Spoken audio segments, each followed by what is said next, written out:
Sponges are used for a variety of tasks every day, both in common household and industrial settings. Sponges can be designed based on its intended function. For example, a paintbrush sponge has different properties than a kitchen sponge.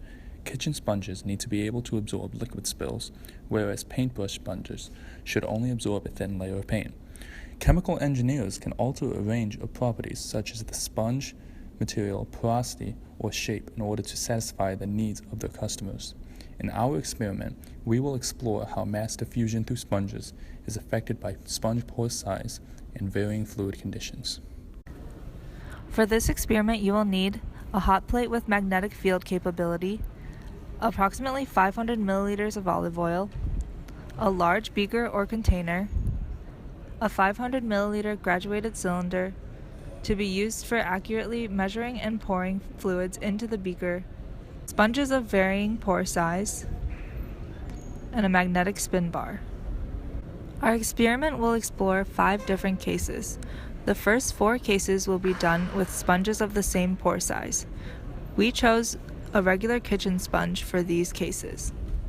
For the 5th case, you will need 3 sponges with varying pore sizes. The following videos show a demo of each case. Case 1 is a control case.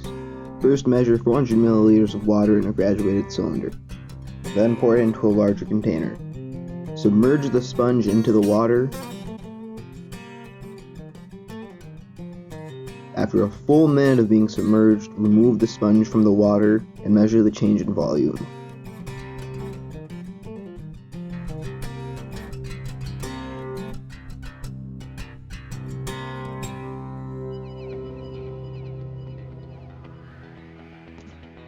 In case 2, we substitute the still water for water that has been heated to 50 degrees Celsius. We repeat the same procedure of submerging the sponge for 1 minute and then measuring the volume differences.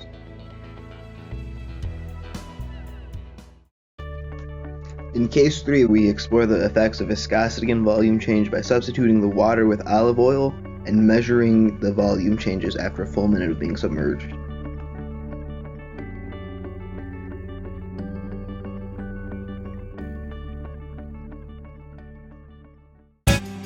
In case 4, we use water that is being stirred by a magnetic spin bar to measure the effects of convective mass transfer.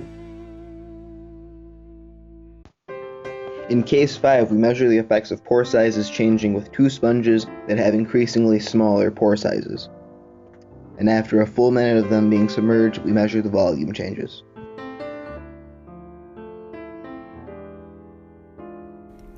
Based on our results, changing the diffusing medium to oil, increasing the temperature, increasing the pore size, and inducing flow all lead to an increase in the amount of water that diffused into the sponge. After finishing our experiment, we researched into certain principles that can explain what happened to our system.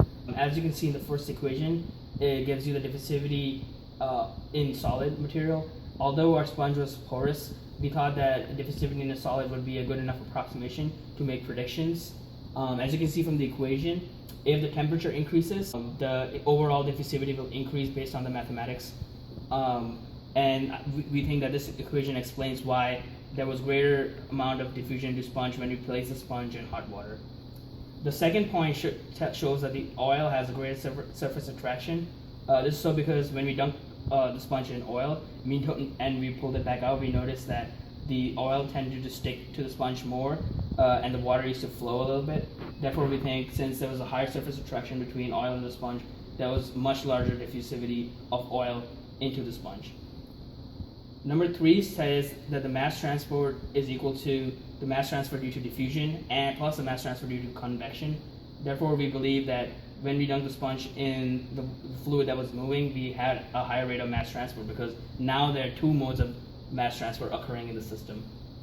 Number 4 says that the effective diffusivity is related to the porosity. So if there is a higher void fraction, so in sponges that had larger diameter voids, we would expect that the diffusivity would be higher because they're related by epsilon squared, and epsilon is the void fraction. And the last equation is the Darcy's law, which also could explain diffusion through porous materials.